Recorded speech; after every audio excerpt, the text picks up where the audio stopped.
जा रहा था। एक्चुअली मैं कोटा राजस्थान का पूरा इंसिडेंट है। मम्मी पापा और 5 बहनें 1 भाई, इनका पूरा परिवार होता है। पापा की फैक्ट्री है और पापा फैक्ट्री में अच्छा खासा वर्क कर रहे हैं और काफ़ी बहुत अच्छी तरीके से उसे मैनेज कर रहे थे। 5 लड़के 1 भाई, भाई सबसे छोटा था और जो 2 बड़े बहनें थी उनकी शादी हो गई थी, तो 3 बहन रह गई और 1 भाई रह गया। होता क्या है, जो भाई पैदा हुआ था ना, वो बहुत ही कमज़ोर ग्रह के साथ पैदा हुआ था। उसके नक्षत्र ऐसे थे कि जब वो पैदा हुआ था तो पूजा पाठ के दौरान ही बता दिया गया था कि इसके साथ कुछ ना कुछ ऊपरी सीन रहेगा ही रहेगा। बचपन से ही उसके साथ कोई ना कोई दिक्कत रहती थी। ऊपरी मतलब पैरानॉर्मल जो है चीज़ें, पोजेशन चलता रहेगा इसके साथ कोई ना कोई दिक्कत रहेगी। तो उसकी मम्मी ने क्या करा था, शुरू से ही उसके गले में एक ताबीज़ डाल रखा था, किसी मौलवी से लेके वो ताबीज़ वगैरह डाला हुआ था। तो हुआ क्या, जब लड़का जो था, जब वो 4-5 साल का था, तब जैसे होता नहीं कि फैमिली आउटिंग के लिए गए हैं, 2-3 परिवार वाले आउटिंग के लिए चले गए, तो ये भी 2-3 परिवार वाले आउटिंग के लिए गए थे। और वो परिवार वाले भी कौन थे, जैसे मेरी बेटी अगर किसी स्कूल में पढ़ रही है तो वहाँ पर पेरेंट टीचर मीटिंग में किसी और के पेरेंट्स भी मिल गए, ये दोस्त हैं तो वो भी, हम भी दोस्त बन गए। तो ऐसे 4-5 साल का जब ये बच्चा था, लड़का था, तब ये आउटिंग के लिए गए थे। वहाँ पे इन्होंने एंजॉय वगैरह करा और फिर ये लोग वापस आ गए। तो इसकी मम्मी जो थी लड़के की, इसका नाम हम कुछ रख लेते, पुनीत रख लेते, क्योंकि पुनीत का ही पूरा रियल इंसिडेंट है। और जो भेजने वाली है इनकी बहन है एक हमें। तो इनकी बहन ने बताया कि जो भाई थे पुनीत, जैसे जैसे वो बड़े होते गए तो हमने एक चीज़ ऑब्जर्व किया कि वो जो पुनीत है वो पढ़ाई में बहुत अच्छे हैं। जैसे जैसे आगे बढ़ते रहे पढ़ाई में वो स्कॉलर बनते चले गए। जब कोई बच्चा पैदा होता है तो कुछ कमियां भी लेके आता है और कुछ अच्छी चीज़ें भी लेके आता है। तो इसमें ये एक चीज़ थी कि ये जिस चीज़ को पढ़ा करता था वो इसके दिमाग में फीड हो जाती थी। धीरे धीरे बड़ा होता गया। जब ये 15 साल का हुआ लड़का, तब इसके पापा का एक बहुत बुरा एक्सीडेंट हुआ। वो एक्सीडेंट ऐसा हुआ जिसमें इनके फैमिली को बहुत ज़्यादा क्राइसिस पड़ा, फाइनेंशियल इश्यूज बहुत ज़्यादा बिगड़ गए, चीज़ें बहुत ज़्यादा बिगड़ गई, जिस वजह से क्या हुआ, जो फैक्ट्री का वर्क था वो पूरा ख़त्म हो गया। इसके पापा 1 साल पूरे हॉस्पिटलाइज रहे और 4 साल वो घर पर रहे, जहाँ पर उनसे ना उठा जाता था ना काम किया जाता था। 5 साल उनके ऐसे ही बर्बाद हुए। और इन चीज़ों की वजह से क्या हुआ कि घर की आर्थिक स्थिति बहुत ज़्यादा बिगड़ गई। तो मम्मी क्या किया करती थी, मम्मी एक टाइम पर आके दूसरों के घरों में जैसे बर्तन वर्तन का काम होता है, टिफ़िन सर्विस का काम होता है, ये सब करना उन्होंने स्टार्ट कर दिया। अब जब वो लड़का जो था, जब पुनीत 18 साल का हुआ, तो पुनीत जब 18 साल का हुआ तो यहाँ से उसके साथ कुछ जो है इंसिडेंट होने स्टार्ट हुए। और इंसिडेंट क्या हुआ, जैसे 18 साल का जब वो था तो जो घर में 3 बहनें थी, उनमें से एक जो छोटी वाली बहन थी उसने टीवी चला रखा था। टीवी चलाते हुए क्या हुआ, उसने वॉल्यूम थोड़ी ज़्यादा कर रखी थी। पापा ने इस टाइम पे कहीं पे एक साड़ी की जो शॉप होती है वहाँ पर एज ए कैशियर ज्वाइन कर लिया था, क्योंकि उनसे ज़्यादा काम किया नहीं जाता था, दूर दूर जाया नहीं जाता था। तो हुआ क्या, जो छोटी बहन थी उसने टीवी की वॉल्यूम बहुत ज़्यादा बढ़ा रखी थी। तो जो पुनीत था 18 साल का होते ही उसी दिन सेम डे, मान लो मुश्किल से 1-2 दिन आगे पीछे हुआ होगा, तो ये उठता है अपनी बहन को बोलता है कि आवाज़ कम कर ले। तो जो उससे तो बड़ी ही थी ऑब्वियसली बहन, जो सबसे छोटी थी उनमें, वो बोली भैया मैं टीवी तो देख रही हूँ, क्या हो गया, क्या प्रॉब्लम हो गई, आपको कोई दिक्कत थोड़ी ना है। भाई ये उठता है और अपनी बहन को पीटना स्टार्ट कर देता, बुरी तरीके से, बहुत बुरी तरीके से पीटना स्टार्ट करता है। जो बहन थी वो चिल्लाने लगती है मम्मी मम्मी मम्मी। तो बाकी 2 बहनें आती हैं, वो देखती है अब ये तो मार देगा, पागलों की तरह पीटने लग रहा है, चाटे चाटे चाटे चाटे। वो जाती है और मम्मी को बुलाती है कि मम्मी ऐसे ऐसे जो भाई है पुनीत वो बहन को मार रहा है, एक बार चल के देखो। तो जब मम्मी आती है तो एकदम से शांत हो जाता है, मम्मी की तरफ देखने लगता है। तो इनकी मम्मी पूछती है कि तू क्या कर रहे है, क्या हरकतें कर रहा है, बहन को मारेगा क्या। तो वो बोलता है कि मेरी तबीयत ठीक नहीं है और मैं इतनी देर से बोल रहा हूँ इसे कि टीवी ऑफ कर दे, ये टीवी ऑफ नहीं कर रही, मेरे पेट में इतना दर्द हो रहा है। तो इनकी बहनों को लगता है कि ये बहाने बना रहे हैं कि मतलब इसने मार तो दिया ही, अब मम्मी इसको ना मारे इसलिए ये बहाने बना रहा है। अब भाई एक चीज़ आप देखना, जिस घर में 5 बहनें और 1 भाई हो ना, तो प्यार किसको मिलना है आपको पता ही है, भाई को ही प्यार मिलेगा। और बहुत मन्नतों से मांगा गया था इसको कि भाई मन्नतों से हमारा हो जाए बच्चा। 5 में ट्राई करा तो 5 लड़कियां हुई, उसके बाद लड़का हुआ। तो इसके बाद क्या हुआ, 2 दिन की एग्जैक्टली 2 दिन बाद की बात है, मम्मी बाहर गई हुई थी काम से, 1-2 बहनें घर पे होंगी और पापा तो वो शॉप पे बैठे थे साड़ी वाली पे। तो इनकी 1-2 बहन घर में थी, ये देखती है भाई ने एकदम से बेड पे आराम से लेटा हुआ था और वो चिल्लाता है जोर से। तो जब ये अंदर आके देखते हैं तो ये देखते हैं भाई जिस बेड पे लेटा हुआ था उसका पूरा लोअर जला हुआ है, पूरा लोअर जला हुआ है और आराम से बैठा हुआ है और चद्दर को कुछ नहीं हुआ, बस लोअर और उसके पैर जले हुए हैं। बहन आके देखती है और अचानक से देखती है उसके बगल में एक नोट रखा हुआ है, एक कागज, मम्मी को बुलाया जाता है कि मम्मी ऐसे ऐसे भाई की जो है पैर जल गया, पता नहीं कैसे जला, क्या हुआ समझ नहीं आ रहा। तो जब मम्मी आती है ना अंदर, मम्मी बोलती है कि उस टाइम में मम्मी पढ़ी लिखी नहीं थी, उन्होंने बोला बेटा कोई एक तुम में से पढ़ के बताओ इसमें क्या लिखा हुआ है।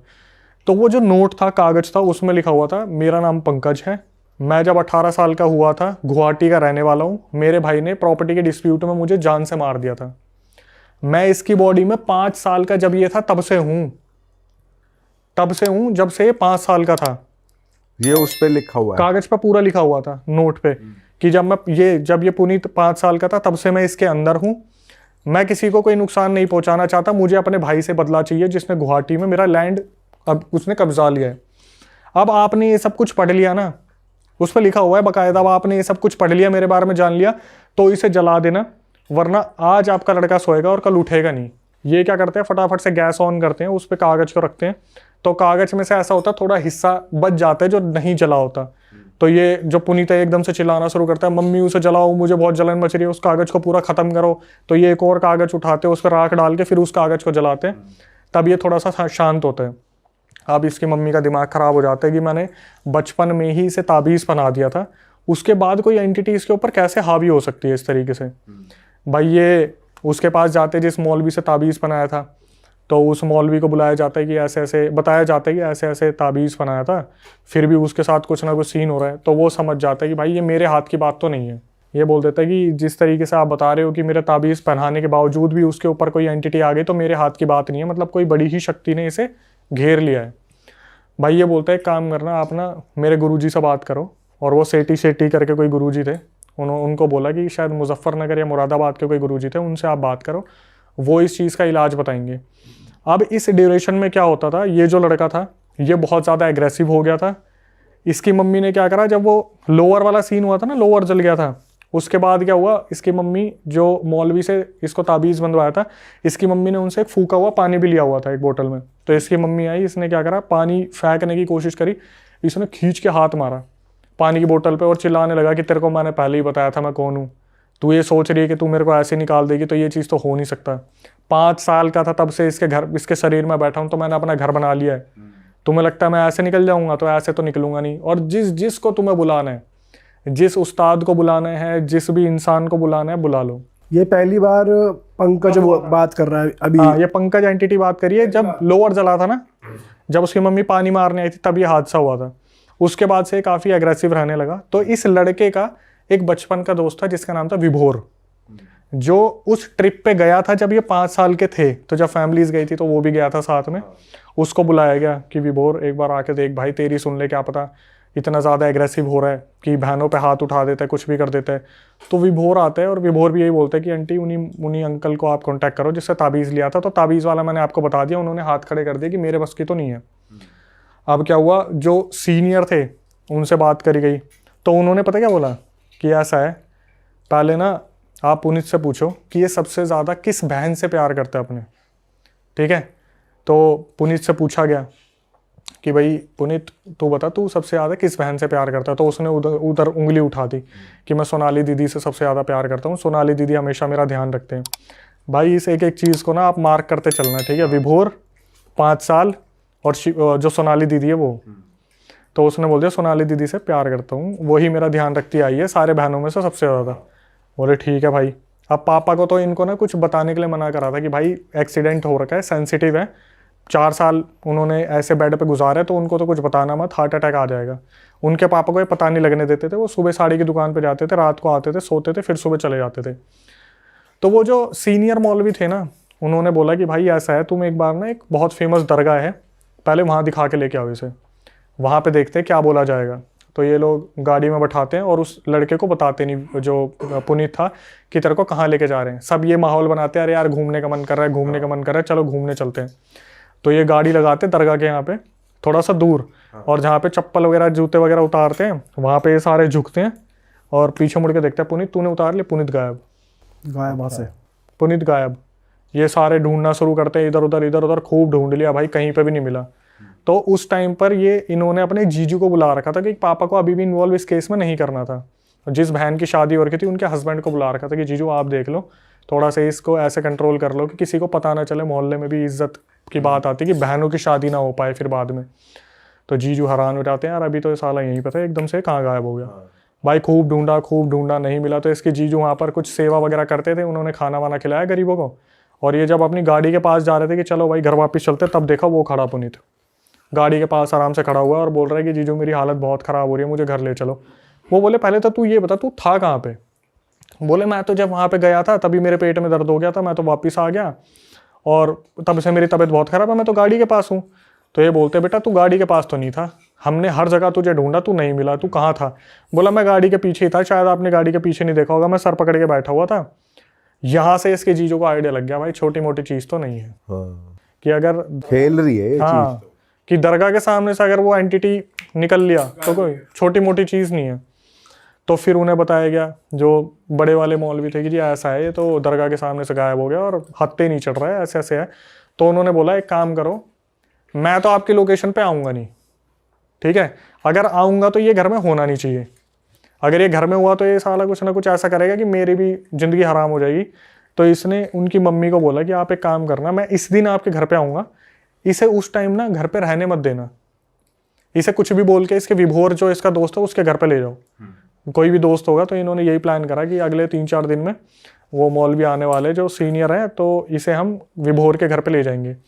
तो इसकी बहन ने बोला कि चलना यार विभोर के चलते हैं, उनके घर पे कुछ रखा होगा थिएटर वगैरह कि उसमें मूवी देखेंगे, ऐसे करेंगे वैसे करेंगे। तो अब भाई बात भी बहुत पहले की है, 2004-5 की है। उस टाइम थिएटर नहीं, वो VCR वगैरह आते थे, ठीक है, मुझे तो इतना आइडिया नहीं, VCR वगैरह आते थे। बोले उस पे जाके ना गाने सुनेंगे, मूवी देखेंगे। तो विभोर वहाँ जिद लगाने लग गया कि पापा को बोल के अपना मंगवा लेते हैं, हम विभोर के घर नहीं जाएंगे। अच्छा, इन्होंने बहुत कन्विंस करा, ये लेके चले गए। तो घर में वो आते हैं जो मौलवी थे, वो देखते हैं कि यार कोई तो बहुत बड़ी शक्ति है जो घर में है और वो इसे लेके जाएगी। अच्छा, इसे लेके ही जाएगी वो, क्योंकि वो लड़का पता नहीं किस चीज़ का अपना बदला लेना चाहता है। तो इससे पहले वो प्रोसीजर हो ही चुका था जहाँ पर बता दिया था कि मैं अपनी बड़ी बहन से सबसे ज़्यादा प्यार करता हूँ, सोनाली दीदी से, और वो उन्हीं ने मेरा ध्यान रखा है।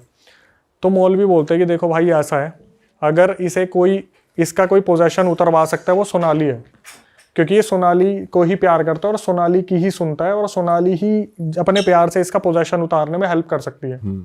ठीक है, अब इस चीज़ को भी मार्क कर लो जो मौलवी ने बोला था। मौलवी ने बोला एक काम करना, आप ना इनको मेरे पास लेके आना 2 दिन बाद और वहाँ पर पूरी क्रिया होगी। तो बोले गए कि ये बताया गया कि ये तो दरगाह के सामने से तो भाग गया था, आपके पास कैसे आएगा। तो मौलवी ने बोला एक बात बताओ, जो कोई घर में ऐसा है जो हॉस्पिटल में काम करता हो, जो इंजेक्शन वगैरह कुछ नींद का ला सके जिससे बेहोशी की हालत में मेरे पास लाया जाए। तो किस्मत से जो सबसे बड़ी वाली बहन थी वो हॉस्पिटल में एक नर्स थी, उसने उस इंजेक्शन का जुगाड़ करा जहाँ पर इसे उस बेहोशी की हालत में लेके जाना था। भाई 2 दिन बाद इंजेक्शन लगाया गया इसे बेहोशी की हालत में। अब पापा को तो फिर भी नहीं ले जा सकते थे, जीजू, मम्मी और एक सोनाली, जो सोनाली दीदी थी वो, और साथ में पुनीत जो लड़का है, ये 4 जने गए। तो मौलवी पता क्या बोलते हैं, मौलवी ने बोला कि ऐसा है, इसका कोई भी उतारा होगा ना तो उसमें सोनाली का सबसे बड़ा हाथ होगा। सोनाली को हर वक्त पूजा करनी पड़ेगी, जो भी ये प्रक्रिया बताई। आप प्रक्रिया सुन लेते हैं एक बार। उन्होंने बताया कि जैसे टाइल है ना स्क्वायर, इसके बीच में पुनीत को लिटाया जाएगा और चारों तरफ अगरबत्ती लगाई जाएंगी। जो सोनाली है उसका जो काम है वो ये है, 3 दिन तक उसे सोना नहीं है, वो अगरबत्तियां बदलती रहेगी, कोई भी अगरबत्ती बुझनी नहीं चाहिए। अच्छा, जैसी अगरबत्ती खत्म दूसरी लगाओ। और साथ में ना मौलवी सो सकते, वो बोले कि मैं अपनी तरफ से क्रिया करूंगा, अगरबत्ती चलती रहनी चाहिए। जब ये 3 दिन की क्रिया हो जाएगी तब हम इन्हें अपने इष्ट देव, मतलब जो भी इनके जो लड़कों के हैं जो फैमिली के, इनके इष्ट देव के मंदिर लेके जाएंगे, वहां पे उस एंटिटी से वचन लेंगे, उसके बाद ही लड़का मुक्त होगा। भाई जो आगे बताने वाला हूँ वो बहुत नई चीज़ है, दिमाग लगाने वाले ही शायद समझ पाएंगे कि क्या हुआ। जब सोनाली दीदी आती, वो अगरबत्ती बदलती, उन्हें बोलते फटाफट ऊपर वाले कमरे में चले जाओ। और पेरेंट्स और मौलवी आपस में बात करने लग जाते कि ऐसे ऐसे है, ऐसे ऐसे है। अब क्रिया पूरे टाइम वो बेहोशी है। उस टाइम पर वो बेहोशी की हालत में था। 3 दिन वो तो एक बार लाना था, उसके बाद तो मौलवी अपने मंत्रों से उस एंटिटी को बांध दिए वहां पर। ये 3 दिन तक ये चलता रहा। उसके बाद क्या हुआ, 3 दिन बाद जब ये पूरी प्रक्रिया हो गई, मतलब सोनाली को बस अगरबत्ती बदलनी थी, बदल के भेज देते थे, बस सोना नहीं है, आप जाओ और सोना मत। आप मम्मी को अपने पास रखो, जीजू को अपने साथ रखो, बस सोना नहीं है। ठीक है, आपको अगरबत्ती बुझने नहीं देनी। और मौलवी ने जैसे उसको काबू में कर लिया एंटिटी को, पता चला कैसी एंटिटी है, क्या है आगे पता चलेगा। अच्छा, ठीक है। अब क्या हुआ, जैसे ही 3 दिन की प्रक्रिया हुई, सोनाली जो दीदी थी उनको बुलाया, और वो भी बच्ची थी, 2004-05 की बात है, अभी तो 29, 30, 32, 33, वो जो लड़की है वो तो अभी बड़ी है, बताने वाली से वो सोनाली दीदी बड़ी थी। तो बुलाया गया कि सोनाली 2 चीज़ें हैं, वो एक चीज़ तो हम आपको बता देते हैं कि ये जो प्रक्रिया होनी थी हो गई, अब आपकी इष्ट देव के मंदिर में लेके जाना है। तो जब हम लेके जाएंगे ना, रास्ते में आपके जो भाई है ये बेकाबू होंगे, बहुत बार इनके अंदर की एंटिटी बाहर निकलेगी और बार बार कोशिश करेगी कि वो सब पे हावी हो जाए। तो उस टाइम पर आपको क्या करना है, आप ना इनको कंट्रोल में रखोगे, ये बोल के भाई मैं हूं तो सही तेरे साथ, मैं हूं ना, मैं चल तो रही हूँ, क्यों हल्ला मचा रहा है, मैं हूं तो सही। आपको इस तरीके से कंट्रोल करके रखना है। अब जो सोनाली थी वो वैसे ही नींद के उसमें हो रही थी कि बहुत थकी हुई हूँ, 3 दिन से सोई नहीं हूँ, और कितनी ही उम्र रही होगी यार, 7, 8, 10 साल रही होगी उस टाइम पे। तो इसी तरीके से जब इष्ट देव के पास ले जाने लगे, घर पे से थोड़ी सी दूर पे थे वो, पहले घर पे लेके आए, वहाँ पर उनको थोड़ा हाथ मुंह धुलवाया, फिर जब लेके जा रहे थे तो रास्ते में वो जो एंटिटी थी वो पुनीत के ऊपर बार बार टेक ओवर करने की कोशिश कर रही थी कि क्या है, मैं आ गया हूँ, मुझे कहाँ लेके जा रहे हो, मुझे, मैं नहीं जाऊँगा। तो सोनाली को इशारा कर देते कि बोल इसे, तो सोनाली भैया भाई मैं हूँ ना, भाई मैं साथ में हूँ, क्यों परेशान हो रहा है, मैं चल तो रही हूँ तेरे साथ। तो वो जैसे एकदम से देखता सोनाली की तरफ, एकदम से यूँ होके अच्छा, फिर सीधा चलने लग जाता कि मैंने, मतलब पुनीत आ गया वापस। लेके गए इष्ट देव के मंदिर में और वहाँ पर बैठाया सोनाली को, और एकदम से सोनाली को बोले कि बेटा तुम्हारा भाई तो ठीक हो सकता है, लेकिन तुम्हें उसके लिए एक वचन देना पड़ेगा। सोनाली को बोले वचन देना पड़ेगा। तो सोनाली बोली बताओ। बोले बेटा अगर आपके भाई को आपको बचाना है तो आपको पूरी ज़िंदगी शादी नहीं करनी। वो बच्ची थी, उसने जल्दीबाजी में बोल दिया ठीक है ठीक है ठीक है, आप मेरे भाई को बचा लो, मैं शादी नहीं करूँगी। यहाँ पर से उसका भाई पुनीत ठीक हो गया। ठीक है, किस्सा हो गया ख़त्म, ठीक हो गया वो ठीक हो गया। अब आया मेन, मैंने ना ये पूरी रिकॉर्डिंग सुनी, मैं बोला ये हुआ क्या, ये हुआ क्या भाई। मैंने ना अपने जो कुछ साइकिक है उनको फ़ोन करा, मैं यार ऐसा ऐसा इंसिडेंट आ रखा है, हुआ क्या भाई। उन्होंने ऐसी बात बताई, मेरे तोते उड़ गए। ये थोड़ी अलग है कि भाई शादी अभी नहीं- सुनो, मैंने जब उनको बताया ना कि ऐसे ऐसे किस्सा है, इसकी एंडिंग समझ नहीं आई मेरे को। पता क्या बोले, बोले कितना तो आसान है अक्षय। एक्चुअली में जब पूछा गया था ना कि सबसे ज्यादा आप किससे प्यार करते हो, तो वो पुनीत नहीं बोल रहा था, वो उसके अंदर की एंटिटी बोल रही थी, सोनाली को मैं सबसे ज्यादा प्यार करता हूँ। अच्छा, तो पंकज को बेसिक, हाँ पुनीत को, जो पुनीत के अंदर पंकज था ना, वो बोल रहा था मैं इससे सबसे ज्यादा प्यार करता हूँ। भाई लड़की की बलि दे दी, लड़के को बचाने के लिए उसकी एंटिटी को उसके ऊपर छोड़ दिया और वचन दे दिया कि लड़की शादी नहीं करेगी, अब तू इसके साथ रह, ये तो वो तेरी। एंटिटी खुश हो गई फिर। लड़की के ऊपर थोप दिया उसको, जो भी एंटिटी थी, कि तू रह इसके साथ, ये शादी नहीं करेगी, और लड़के को बचा लिया गया। तो जो पेरेंट्स की और आपस में जो बात हुआ करती थी ना मौलवी से, सोनाली को भेज दे करते थे, तो उस टाइम पर यही बात हुआ करती थी कि आपको एक लड़की का, इस लड़की का बलिदान देना पड़ेगा और अगर लड़के को बचाना है तो। और ये बात हमारी सब्सक्राइबर को भी नहीं पता थी। मैंने उसे फ़ोन करा, मैं बोला आपको पता है आपकी बहन के साथ क्या हुआ है? बोले क्या हुआ आप? तो वो आज भी है सोनाली? यस, शादी नहीं कर रही वो कहाँ है? वो एक बहुत पॉपुलर जगह के एक मंदिर में आज भी उसी जिंदगी में जी रही है जहां पर वो शादी नहीं करी है उन्होंने। और पर वो वैसे ठीक है या पोजेस्ड है? वैसे प्रॉपर ठीक है, जैसे वचन ले लिया ना उस एंटिटी से कि भाई ये लड़की तेरी, तू आज से इसके साथ रहेगा, ये किसी से शादी नहीं करेगी, तू इसके साथ कुछ गलत नहीं करेगा, पर ये तेरी अर्धांगिनी है, तेरी वाइफ है ये आज से। लेकिन तू लड़के को छोड़ दे। तो माँ बाप ने क्या करा कि लड़के को बचाने के लिए लड़की का बलिदान कर दिया। मैंने उस सब्सक्राइबर को फ़ोन करा, वो कुछ नहीं जानती थी इस बारे में। मैंने बोला कि देखो आपने मेरे पास रिकॉर्डिंग भेजी है तो सच जानना आपका बनता है कि आपको पता है कि क्या हुआ। भाई जब मैंने उसे ये बात बताई ना, वो बंदी फूट फूट के रोई, कम से कम नहीं तो 5-10 मिनट वो फूट फूट के रोई कि मम्मी पापा ने ऐसा क्यों करा। तो वो जो लड़की है जो सोनाली है, उसका खुद का ही मन नहीं करा शादी करने का, या वो? भाई वो बचपन में थी, उससे वचन ले लिया। नहीं, जैसे वचन ले लिया, वो तो बचपन में थी, अब विद टाइम वो बड़ी हुई, उस पर कुछ ऐसा फिजिकल हार्म भी नहीं हो रहा, पोजेशन भी नहीं हो रहा, तो खुद का तो मन कर जाता है, या वो कभी साइकोलॉजिकली नहीं आया? मैं मंदिर का नाम नहीं खोल सकता। जैसी ये चीज़ हुई थी ना, उस लड़की को घर से त्याग दिया था कि अब आप उसी मंदिर में रहोगे। अब बैलेंस करनी है ना चीज़ें। घर वालों ने मंदिर में भेज दिया। यस, कि अब बैलेंस करनी है कि अगर आपके साथ नेगेटिव है तो आपको पॉजिटिव ऑरा मेंटेन रखना पड़ेगा। तो उस लड़की को तभी त्याग दिया था कि वो तब से लेके अब तक जो बताने वाली है ना, उस टाइम पे अगर वो 7-8 साल की रही होगी तो बताने वाली अभी 31 साल की है। अच्छा, तो सोच लो वो कितने साल की होगी जो बड़ी वाली है। तो जो मंदिर में रहती है वो इस चीज से तो अवेयर है ना कि मैंने भाई के लिए शादी नहीं करी, भाई के लिए त्याग गया। लेकिन उसे नहीं मालूम कि उसके साथ क्या हुआ है। क्या है? ये नहीं पता था कि घर वालों ने ये किया है। यस, मैंने उसको बताया सब्सक्राइबर को, भाई वो रोई बहुत बुरी तरीके से, बोली मैं मम्मी से बात करूंगी, मैं पापा से बात और करूंगी। इतने सालों उसने कभी कोशिश भी नहीं करी कि वो मंदिर से चली जाए या ऐसा कुछ कर दे। यार देखो ऐसा है ना कि मैं भी शायद उस लड़की को बता दिया कि बेटा तेरा भाई बचाना था, तूने तो बलिदान दे दिया। उसको पता हो ना पता हो, लेकिन बहनों को तो नहीं पता था। अच्छा, मेरे पास जिसने भेजा था वो उससे छोटी वाली बहन थी। उसको मैंने बता दिया, फिर उसने बोला मैं मम्मी पापा से इस बारे में बात करूंगा। बेटा कोई ज़रूरत नहीं है बात करने की, जो हो गया सो हो गया। क्योंकि यहाँ पर ना एक चीज़ देखने वाली है कि अगर एक बहन का बलिदान दिया गया तो दूसरे की जान भी बचाई गई है। क्योंकि अगर वो पुनीत को नहीं बचाते तो वो ऑब्वियसली वो एंटिटी लेके ही जाती। उसने क्या अपने भाई से बदला लेना था, वो तो पुनीत के पीछे पड़ गया ना। ओ सबसे बड़ा सस्पेंस कि ताबीज जब बचपन से पहना रखा था तो वो एंटिटी आई कैसे। भाई जब ये 5 साल में आउटिंग करने गए थे ना, 4-5 साल के जब ये थे आउटिंग करने गए थे फैमिली का, जब मैंने बताया था विभोर था के विभोर। हाँ। विभोर शुरू से अंडे खाता था। तो ये जो पंकज की एंटिटी थी गुवाहाटी वाली, इसने सबसे पहले विभोर का शरीर कैप्चर करा। और विभोर जब 5 साल का था, 5 साल में ही पंकज वो जो पुनीत है उसके गले से वो ताबीज उतरवा के नकली ताबीज पहनवाया। अच्छा, तब 5 साल के थे तब।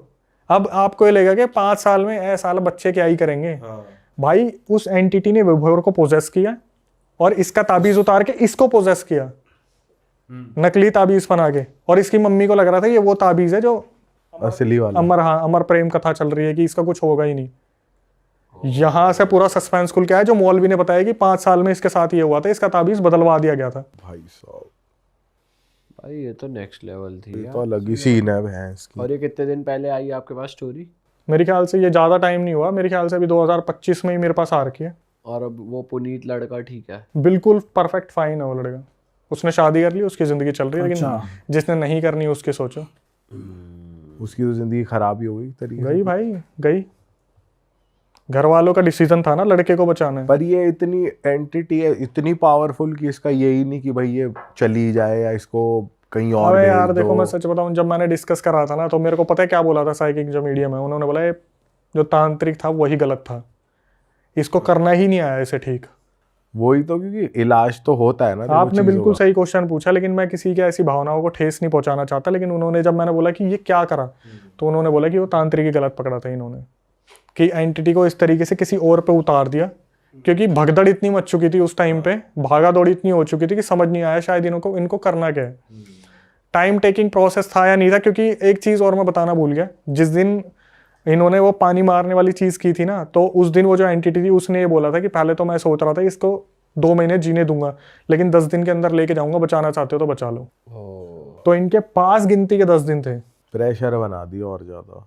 प्रेशर तो भाई आप ये देख सकते हो कि ये ऐसी चीज़ थी कि जब खत्म हुई तो मैं भी सोच रहा था अच्छा हो गया पुनीत बच गया, ऐसा हुआ। जब मैंने भाई डिस्कस करा तब पता चला, तो भाई एक का उतारा दूसरे पे चेप दिया। मतलब उसका शादी ना करना तो उसका खुद का डिसीजन था, लेकिन वो जो रीजन बना कि तेरे ऊपर वो बांध दिया गया है वो गलत था। भाई उसका क्या डिसीजन था, आप बच्चे से कुछ भी ये बुलवा भी लो। थोपा ही है एक तरीके से। थोप दिया ना। पक्की पता ही था यही बोलेगी। वो तो भाई को बचाने के लिए वो बच्ची कुछ भी बोलेगी, बचा लो। उसको शादी का मतलब क्या पता था उस उम्र में। और घर वाले बोल रहे होंगे बोल दे। घर वालों को बोलने की जरूरत ही नहीं है। आप बताओ आपके भाई पे कोई बात आ रखी होगी जब आप छोटे हो कि बेटा तू अपनी तेरे को हाथ देना दे देगा, वो कहेगा मैं हाथ नहीं दूंगा, ले लो। सही बात है। उस टाइम पे तो हाथ पैर मुंह कुछ भी मांग लो। उस टाइम बचपन में क्या पता है क्या शादी और क्या ये होता है। उस टाइम तो जान की बारी चल रही होती है। आज हमारे पिताजी तो नहीं है, माता जी से अगर पूछा जाए कि आपके लड़के को ले जाएंगे, माता जी क्या बोलेगी, मेरे को ले जा, मेरे बच्चे को छोड़ दे। सही बात है। वो इस उम्र में होके बोल रही है, बड़ी होके। छोटे में तो किसी बच्चे से कुछ भी पूछ लो वो तो वहीं त्याग देगा सब कुछ। सही बात है। भाई नेक्स्ट पे चलते हैं। नेक्स्ट क्या है अपने पास? आज तो मजेदार लगा। ये तो अलग ही है भाई बस ट्विस्ट तगड़ा लेके आ रहे हो आप। हाँ। अब ये जो इंसिडेंट है, ये आपने एक लोकेशन सुनी होगी, बेगोन कोडोर रेलवे स्टेशन, जो 42 साल तक बंद रहा था। ये कोलकाता के कोलकाता वेस्ट बंगाल, वेस्ट बंगाल। सुना हुआ है इसके बारे में। बैगुन कोडोर एक रेलवे स्टेशन जो कि बंद रहा था 42 साल तक। उसका एक रीज़न था कि वहाँ पर किसी औरत ने अपने आप को ख़त्म कर लिया था, ट्रेन के नीचे आ गई थी। तो कहते हैं कि 42 साल तक वो इसलिए बंद रहा था क्योंकि जो ट्रेन के जो ड्राइवर्स होते थे, जो चलाने वाले, उनको दिखती थी वो Yes, वो सेम entity- स्पीड पे भगती हुई। वो एंटिटी दिखती थी। तो अभी ये इंसिडेंट आया और मेरी नज़र में आया नहीं था, मुझे हाईलाइट करवाया गया क्योंकि वो सब्सक्राइबर जो थी वो बार बार बोल रही थी कि अक्षय हमारे साथ ये चीज़ हुई है और बहुत अलग है, तो इसे आप बताना। और ये मैंने अभी तक कहीं भी डिस्क्लोज नहीं किया, ठीक है। इसके बाद जो चीज़ें आने वाली है वो कहीं भी डिस्क्लोज नहीं है। तो ये बैगून कॉरिडोर में पूरा हादसा हुआ 2024 में। ये 3 डॉक्टर्स, 2 लड़कियाँ और 1 लड़का, ये स्पेशलाइज्ड डॉक्टर्स हैं जिन्हें इनके जो हॉस्पिटल के लोग थे वो भेजते थे ऐसी लोकेशंस पे जहाँ पर हॉस्पिटल्स में फैसिलिटीज़ अच्छी नहीं होती थी। कुछ हर चीज़ के स्पेशल डिपार्टमेंट्स होते हैं, तो इनके लिए भी स्पेशल डिपार्टमेंट बनाया गया था कि आप इसी लोकेशन पे विजिट करोगे जहाँ पे फैसिलिटीज़ अच्छी नहीं है और वहाँ का सर्वे लेके आओगे कि यहाँ की फैसिलिटीज़ कैसी चल रही है। ठीक है। अब ये भी ध्यान से सुनने वाली चीज़ है, इनमें जो लड़का था ना उसका नाम था राजीव, रख देते हैं।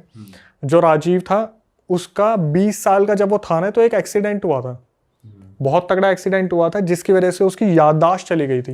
अच्छा। ठीक है। अब जब मेरे पास ये इंसिडेंट आया तो 24-25 साल का वो है, उसकी याददाश्त चली गई थी। याददाश्त जाने के बाद इसने दोबारा मेडिकल को ज्वाइन किया था, ये मेडिकल उसमें ही थे। तो लड़की जो है उसका नाम छोड़ो, लड़की का नाम देने की ज़रूरत नहीं है, 2 ही लड़कियां थी।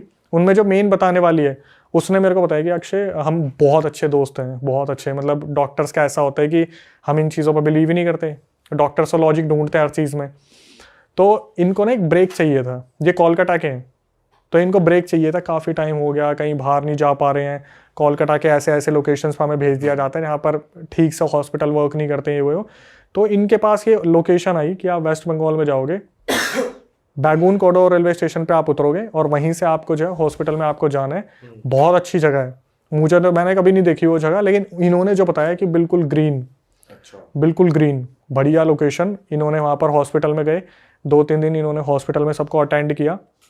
उसके बाद क्या हुआ, जो राजीव नाम का लड़का था ना, जो राजीव नाम का लड़का था, उसने जब से बैगून कॉरिडोर रेलवे स्टेशन पर कदम रखा था उसके हाव भाव बदल गए थे।